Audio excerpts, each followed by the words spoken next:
Greetings, art connoisseurs. It's Drew. Time for another installment of the CPMA. That's the California Pickin Museum of Art, where I show you individual examples of fine art and antiquities from my own private collection.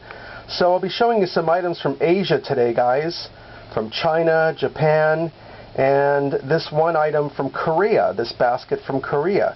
But I'm going to do it in parts because it's pretty extensive. Let's get started. This first item, guys, I mean, I'm overwhelmed by this. This is probably the rarest item I've ever held in my hands because it's the only one known to exist in all of the world. And it's the only example of a purported conical shaped skull cap from the legendary beast known as the YETI, or the abominable snowman. And it's super hard. It was smuggled out by Sherpas in the Himalayan Nepal mountains under risk of death. These guys smuggled this Nepalese Himalayan YETI skull out so that the scientists could study. I'm just joking, you guys. I had you going there though, huh? Anyway, no, I wish it was a YETI skull, but the one YETI skull that was found turned out to be goat skull or something. Anyway, this is what's known as a hanshi, however you want to pronounce it, and it just means hat in Japanese. And it's got a great symbol there on the front. It's made out of bamboo, and it's got weaving on the underside. Fantastic two-stage type of construction, and it's completely waterproof. And what led me to believe that this was Japanese was this symbol on the back, which is the symbol of a red sun. And this came from the national flag of Japan, which was adopted in 1870. So this hat most likely is from after 1870 sometime, probably not too long after. And the national flag is called a nishoi. I'm sorry, I might be butchering these names, but this means sun-marked flag. It's also could be called a hinumaru, which means circle of the sun. And I don't read Japanese or Chinese, and you guys are going to laugh, so don't laugh and don't think badly of me, but I don't know many people that speak and or even know how to read Japanese or Chinese characters, so you're going to find this funny. But I go to my Chinese restaurant, my old Chinese restaurant that I've been going to for decades, and there's some very old gentlemen there, and I bring them my antiques that might have these writings on them because I don't know how to read Japanese or Chinese, and I'll sometimes bring these Japanese items to a sushi bar and see if they can read them. But this shape hat is really known for peasant rice farmers would wear these. But when I found out what this symbol was, it changed my mind about what this hat was used for. That's the symbol of bravery, I'm told. And so it leads me to believe that this is not a peasant rice farmer's hat, that somehow that this person went into battle, or this was some way used in a situation where bravery was needed. Anyways, it's fascinating, but it's got a great patina on it, great finish. I knew it was super old. Look at all the dust in the cracks. I'm always telling you guys to look for all the dust and the grime and the rust. That's what you want.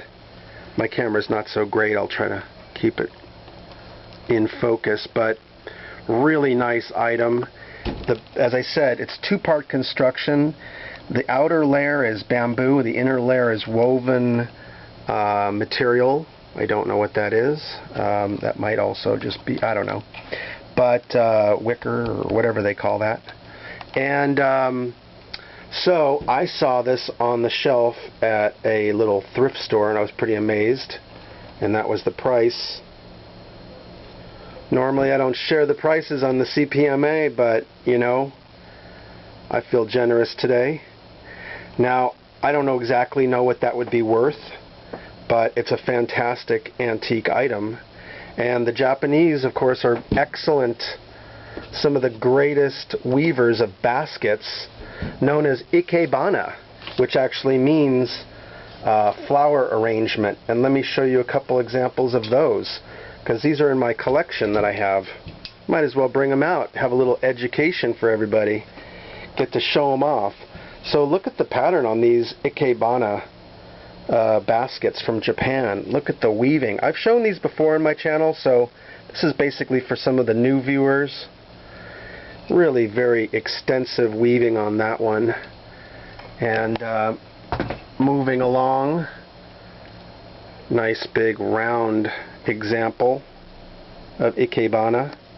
And these baskets would have these copper or tin liners to hold the flowers in the water, or you would obviously damage the basket. This one has a very interesting little kind of copper repair to the handle. It just means that somebody thought that that was a important object to hold on to. And these are all over 100 years old, guys. The ones I'm showing you today are 100, possibly older. Let me bring up my favorite Japanese ikebana basket. It's a tall tripod-shaped ikebana. Look at all the dust and grime in there. That's what you want. This has been around for, 80 to 100 years, something like that. And what I really love about this is it's been handled. The patina on this is beautiful. It's just been handled in all the right places. You see where the oils from your skin made it a little lighter. And this one on the bottom was so impressive, I want to show you guys. This is one continuous piece of weaving, so there's no stops and starts. One long continuous weaving, back and forth, back and forth. And look how the artist has made that little small point at the end. I've never seen that before. Never seen that. Really strong piece of ikebana. And let's see. And to show you that the Chinese can also weave, here's a Chinese purse or what have you. And it has an inner lining which is just amazing as well. I've shown this on my channel as well. But for my new viewers, check it out. Look at the intricate pattern of weaving here. They go from different herringbone patterns. Let me show you the inner basket. Well, it's pretty hard to take out with one hand, but you get the idea. The Chinese were pretty darn good at making wicker baskets as well. And as I said, everything did originate in China at one time, way back when. Too long to go into that. And what I showed you in the beginning here, this is a Korean lunch basket. And there's a little tag in there that somebody put in there from long ago, listing it as a Korean lunch basket. So somebody would hold this under their arm and go to work every day. Who owned that is pretty incredible. And over time, the grime and oil from your hands and what have you would make this waterproof. Sometimes they would use beeswax, other types of oils to make this waterproof. But,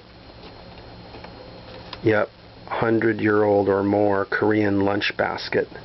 So that's end of part 1. Come on back to part 2 of my series of Asian items.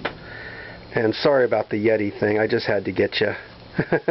Alright guys, please share on Google+, Facebook, come on back. Please hit like if you like that. And come on back to part 2 and 3 and maybe even more. We'll see. Alright guys, keep on picking. And keep on picking your fine arts and antiquities. Cheers now.